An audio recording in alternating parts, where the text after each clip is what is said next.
আরে বাঙালি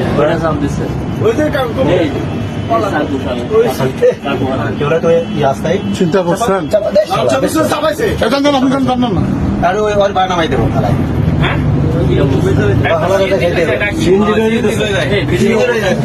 ভাই আমরা কই আছি, কোন দেশে আছি, কোন দেশে বসবাস করি? আসলে এটা বাংলাদেশে কি সম্ভব?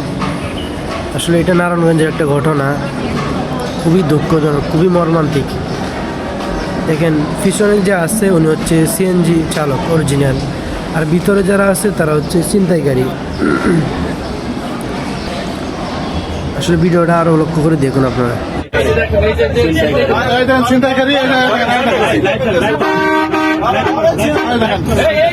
আরে জিন্দিগি, আরে দুনিয়া, আরে বাঙালি।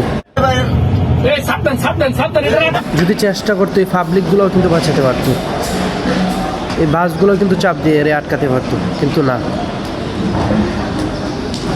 গাড়িটা সামনে নিয়ে যদি একটু থামাইলেই কিন্তু এরা আটকানো সম্ভব ছিল।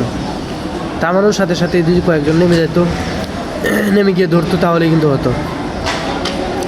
আরে কষ্ট, কোন দুনিয়াতে বাস করি আমরা?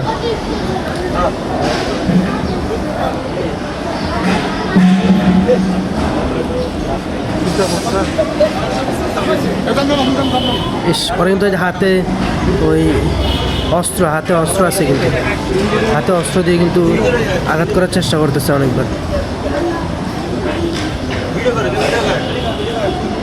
বারবার সিএনজি ড্রাইভার যে আছে ওনাকে কিন্তু হাতে অস্ত্র দিয়ে আঘাত করার চেষ্টা করতেছে।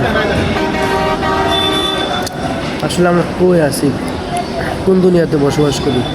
এত ভয়ঙ্কর একটা ঘটনা ঘটে গেল নারায়ণগঞ্জ। আসলে বিষয়টা আমি সম্পূর্ণ দেখলাম, আপনারাও দেখলেন, এখন আপনারাই বলেন কি বলবেন।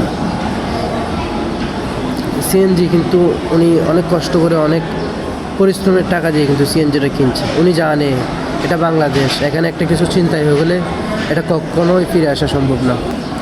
সেই জন্য কিন্তু উনি পিছনে দাওয়া ছাড়তেছে না, উনি পিছনে লেগে আছে, কারণ জানে যে একবার বাংলাদেশ থেকে কোনো কিছু হারিয়ে গেলে এত সহজে সেটা ফিরে পাওয়া সম্ভব না।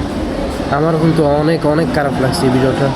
আসলে পাবলিকে ভিডিও করতে পারে, আরে আপনারা একটু বাসটা দিয়ে চাপ দিয়ে 2-4-5 জন একসাথে নেমে যেতেন, আরও বেশি কিছু নামে যেতেন, একসাথে অনেকগুলো মানুষ নামে গেলেই কিন্তু শেষ সমাধান হয়। একসাথে অনেকগুলো মানুষ নামলেই কিন্তু সমাধান হয়, যদি চেষ্টা করা যাইতো। এটা হচ্ছে আমাদের বাঙালি, খুবই খুবই দুঃখজনক ভাই। আমার কাছে খুবই খারাপ লাগছে ভিডিওটা।